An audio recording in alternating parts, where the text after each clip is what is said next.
does it mean to be gifted? Like many, you may think it's having an exceptionally high IQ or being a child prodigy.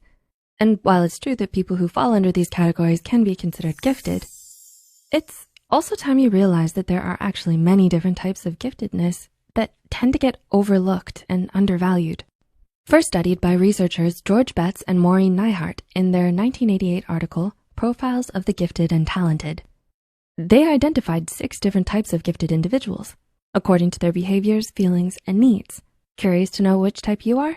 Well, here are 6 types of gifted people. Number 1, the successful type. Type 1s are the most commonly recognized type of gifted individuals. They are those we've typically come to associate with the term because of their impressive academic performances and prestigious achievements. Most type 1s become even more driven to excel because of the high expectations placed upon them at a young age by their parents, teachers, and peers. However, at the same time, some type 1s can become bored with school and lose their passion for learning because they feel like their giftedness has become their entire identity. This happens because many parents and teachers make the mistake of focusing too much on developing their intelligence, talents, and skills that it stunts their personal, social, and emotional growth, making them competent but unimaginative and ill-adjusted adults. Number 2, the challenging type. Next, we have the second type of giftedness, known as the challenging type. Type 2s are labeled as such because they are often unafraid of challenging others and questioning authority. Highly creative, tenacious, and unconventional, Type 2s tend to think outside the box so much that it sometimes makes them difficult to get along with because of how disruptive and non-conforming they can be. Often receiving little to no recognition for their giftedness, many Type 2s feel frustrated with the school setting because it stifles their creativity, overlooks their abilities, and keeps them from realizing their full potential. If they don't have a support system in place or have other positive influences in their life, it's likely for Type 2s to develop delinquent behaviors or eventually drop out of school. Number 3, the underground type. Type 3s, also called the underground types, are gifted individuals who want to try to hide their giftedness from others. This may be because they want to feel more included in a non-gifted peer group, feel too much pressure to excel, or dislike the intense scrutiny and attention that giftedness often brings. Those who don't manifest their giftedness until late childhood or early adolescence tend to fall into this category, most likely because that is the age when the desire for belongingness and social approval typically starts to intensify.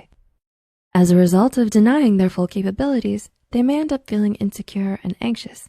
To remedy this, Type 3s need a lot of encouragement and understanding, not only from their parents and teachers, but also from their peers. Number 4, the dropout type. Another type of gifted individual most people are unaware of is Type 4s, also known as the dropout types, or the at-risk types.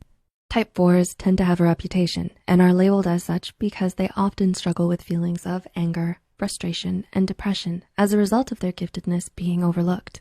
Similar to Type 2s, Type 4s struggle with their self-esteem because they feel rejected and unappreciated by others. Since their interests, skills, and talents don't align with the typical school curriculum, they don't receive the support and affirmation they need from the people around them. Number 5, the double-labeled type. The 5th type of giftedness is the double-labeled type, which refers to gifted individuals who have a physical or emotional handicap of some sort. Most have learning disabilities such as dyslexia, dysgraphia, dyscalculia, and so on, which can make it difficult for school systems and programs to identify them as gifted. Their handicap may also make it more difficult for them to complete their work on time or to fulfill other structured tasks as easily as other gifted students, which can make them more easily discouraged, frustrated, and critical of themselves. Type 5s may also be impatient, stubborn, and sensitive to criticism, which only makes it more important that they're given the proper assistance to nurture their strengths and talents. And number 6, the autonomous type. Last, but certainly not least, we have the autonomous type, which refers to those gifted individuals who are independent, conscientious, and self-reliant. Similar to Type 1s, Type 6s often find success and recognition because they have learned how to excel in the school setting or have found ways to make the system work for them.